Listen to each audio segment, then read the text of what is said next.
নমস্কার, আমি ডক্টর শুভসাচী সরকার, assistant professor GNM. আজকে যে বিষয়টা নিয়ে আমরা আলোচনা করব সেটা হলো ইচিং ইন প্রেগনেন্সি বা গর্ভাবস্থায় যে চুলকানি রোগটা হয় সেটা নিয়ে কথা বলব। দেখুন, ইচিং ইন প্রেগনেন্সি মূলত দুটো কারণে হয়।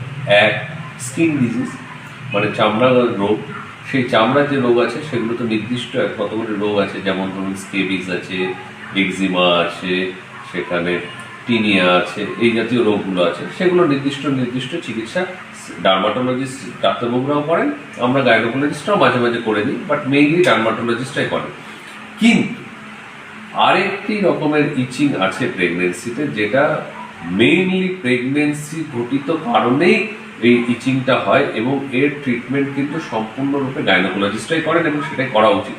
কি সেই জিনিস?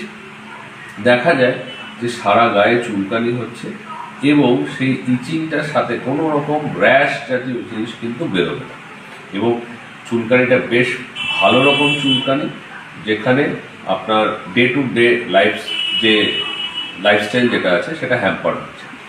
তাহলে সেক্ষেত্রে কি করণীয়?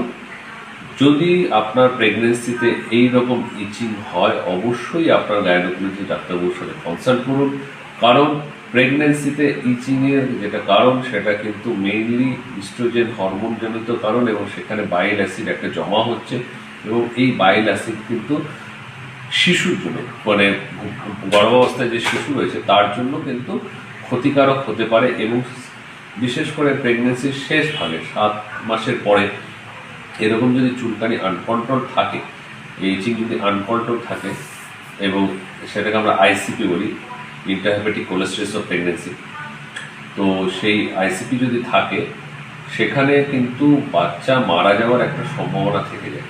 সুতরাং তার জন্য চিকিৎসা কিন্তু মেইনলি আপনার গাইনোকোলজি ডাক্তারবাবু করবেন, এবং এইরকম যদি প্রেগনেন্সিতে চুলকানি হয় সেটাকে কখনোই অবহেলা করবেন না, কখনোই সেটাকে রেখে দেবেন না, ও সবার হয় আমারও হতো তোরও হচ্ছে, এইরকম ভাবার কোনো কারণ নেই। নিজের ডাক্তারবাবুর সাথে টেস্ট যোগাযোগ করুন, অন্তত লিভার ফাংশন টেস্ট বা তেমন হলে একটা হোল অ্যাবডোমেন ইউএসজি করে দেখে নেওয়া।